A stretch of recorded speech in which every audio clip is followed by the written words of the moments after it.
নমস্কার বন্ধুরা, শ্রাবণী রান্নাঘরে আপনাদের সবাইকে স্বাগত জানিয়ে আমি আবারও একটা রান্নার ভিডিও নিয়ে আপনাদের সামনে চলে এসেছি। আজকের আমি আপনাদের বেগুন দিয়ে একটা অসাধারণ রেসিপি বানিয়ে দেখাবো। আশা করি আপনাদের ভালো লাগবে।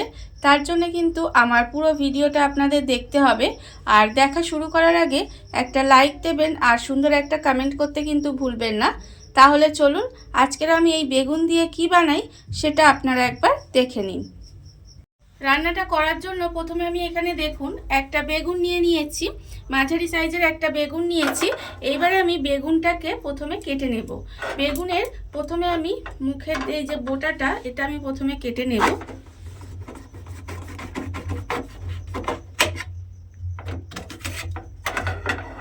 বোটাটা আমি কেটে নিলাম। এইবারে বেগুনের কিন্তু আমি এইভাবে খোলাটা ছাড়িয়ে নেব। এইভাবে বেগুনের যে খোলাটা আছে এটা কিন্তু এইভাবে প্রথমে ছাড়িয়ে নিতে হবে। বেগুনের খোসাটা আমি দেখুন খুব ভালো করে কিন্তু বেগুনের খোসাটা ছাড়িয়ে নিয়েছি। আর রান্নাটা করার জন্য কিন্তু বেগুনের খোসাটা খুব ভালোভাবে প্রথমে ছাড়িয়ে নিতে হবে। তারপরে আমি এই বেগুনটাকে খুব ভালোভাবে ধুয়ে নিয়েছি। আর দেখুন এরকম একটা গ্রেটার নিয়েছি। এইবারে বেগুনটাকে এইভাবে গ্রেট করে নেব। পুরো বেগুনটাকেই কিন্তু আমাকে এইভাবে একটু গ্রেট করে নিতে হবে। সমস্ত বেগুনটা আমি এখানে দেখুন গ্রেট করে নিয়েছি। আর অন্যদিকে দেখুন গ্যাসটা অন করে কিন্তু একটা কড়া বসিয়ে দিয়েছি। আর কড়ার মধ্যে দিয়েছি আমি এখানে 3 চামচ মতো সর্ষের তেল। এখানে কিন্তু আপনারা রান্নাটা সর্ষের তেলে করার চেষ্টা করবেন, তার কারণ আমার মনে হয় সর্ষের তেলে করলে রান্নাটা খেতে বেশি ভালো লাগবে। এবারে দেখুন আমি এখানে তেলটা দিয়ে দিয়েছি। আর তেলটাও কিন্তু আমার এখানে গরম হয়ে গেছে। এবারে আমি তেলের মধ্যে দিয়ে দেব পেঁয়াজ কুচি। এখানে কিন্তু আমি দুটো বড় সাইজের পেঁয়াজ একদম মিহি করে কুচিয়ে রেখেছি, সেই পেঁয়াজটা আমি এর মধ্যে দিলাম।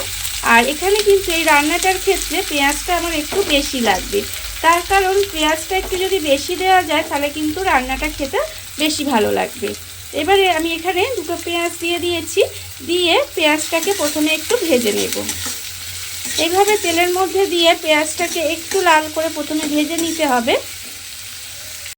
পেঁয়াজটা আমার এখানে দেখুন লাল করে ভাজা হয়ে গেছে। আর যখন ঠিক পেঁয়াজটা ভাজা হয়ে যাবে তখন আমি এর মধ্যে দিয়ে দেব টমেটো কুচি। এখানে আমি একটা ছোট সাইজের টমেটো একদম মিহি করে কুচি করে রেখেছি, সেই টমেটোটা আমি এর মধ্যে দিয়ে দিলাম। টমেটোটা দিয়ে আমি একটু নাড়াচাড়া করে নেব। এবারে আমি এর মধ্যে দিয়ে দেব কাঁচা লঙ্কা কুচি। এখানে আমি দুটো কাঁচা লঙ্কা একদম ছোট ছোট করে কুচি করে রেখেছিলাম, সেই কাঁচা লঙ্কাটা আমি এর মধ্যে দিয়ে দিলাম। দিয়ে টমেটো পেঁয়াজ কাঁচা লঙ্কাটা এইভাবে একটু ভাজা ভাজা হতে দেব। টমেটো পেঁয়াজ কাঁচা লঙ্কাটা দেখুন আমার কিন্তু একটু ভাজা ভাজা মতো হয়ে গেছে। যখন দেখবেন একটু টমেটোগুলো এইভাবে একটু নরম হয়ে গেছে তখন কিন্তু এর মধ্যে আমি এখানে যে বেগুনটা গ্রেট করে রেখেছিলাম সেই বেগুনটা আমি এর মধ্যে দিয়ে দেব। বেগুনটা আমি এর মধ্যে দিয়ে দিলাম। দিয়ে খুব ভালোভাবে বেগুনটাকে মিশিয়ে দিতে হবে। মিশিয়ে এইভাবে একটু রান্না হতে দিতে হবে। দেখুন এইভাবে পেঁয়াজ টমেটো কাঁচা লঙ্কার সঙ্গে বেগুনটা খুব ভালোভাবে মিশিয়ে দেব। মিশিয়ে এইভাবে একটু রান্না হতে দিতে হবে। বেগুনটা দিয়ে আমি এইভাবে 2 মিনিট মতো একটু রান্না করে নিয়েছিলাম। দেখুন ঠিক এরকম হয়েছে। এবারে আমি এর মধ্যে দিয়ে দেব গুঁড়ো মশলাগুলো। গুঁড়ো মশলার মধ্যে আমি এখানে রেখেছি দেখুন আন্দাজ মতো নুন আছে আমার, হাফ চামচ হলুদের গুঁড়ো, হাফ চামচ লঙ্কার গুঁড়ো, হাফ চামচ ধনের গুঁড়ো, হাফ চামচ জিরের গুঁড়ো, আর আছে হাফ চামচ কাশ্মীরি লঙ্কার গুঁড়ো। আর স্বাদ অনুযায়ী একটু আমি মিষ্টি দিয়েছি, চিনি দিয়েছি। এবারে সমস্ত মশলাগুলো আমি এর মধ্যে দিয়ে দিলাম। দিয়ে খুব ভালোভাবে কিন্তু মশলাগুলো মিশিয়ে নিতে হবে। মিশিয়ে নিয়ে এইভাবে রান্না করতে হবে। আর আমি কিন্তু এই রান্নাটায় কোনো রকম জল ব্যবহার করব না, জল ছাড়াই কিন্তু আমি রান্নাটা করব। আপনারা তো বেগুনের অনেক রকম রান্নাই খেয়েছেন, একবার এইভাবে বেগুনটা রান্না করে দেখবেন।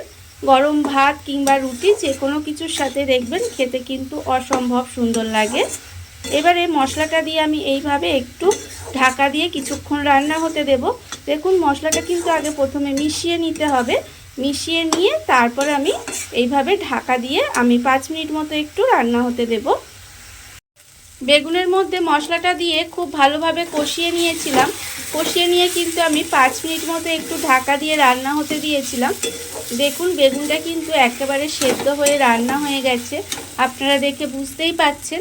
এবারে আমি যখন দেখবেন বেগুনটা একেবারে রান্না হয়ে গেছে তখন কিন্তু এর মধ্যে দিয়ে দিতে হবে, দেখুন এখানে আমি প্রায় 7 থেকে 8টা কাজু বাদাম এইভাবে বেটে রেখে দিয়েছি।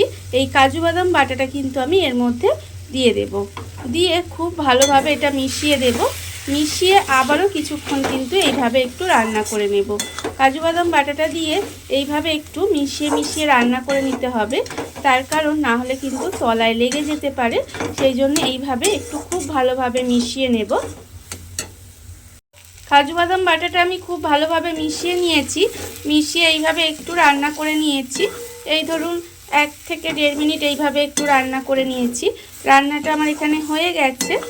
এবারে নামানোর আগে আপনাদের কাছে যদি ধনেপাতা থাকে তাহলে এতে একটু ছড়িয়ে দিতে পারেন, এতে কিন্তু খেতে আরও ভালো লাগবে। আমার কাছে ধনেপাতা নেই তাই আমি দিলাম না। এবারে আমার রান্না এখানে রেডি হয়ে গেছে।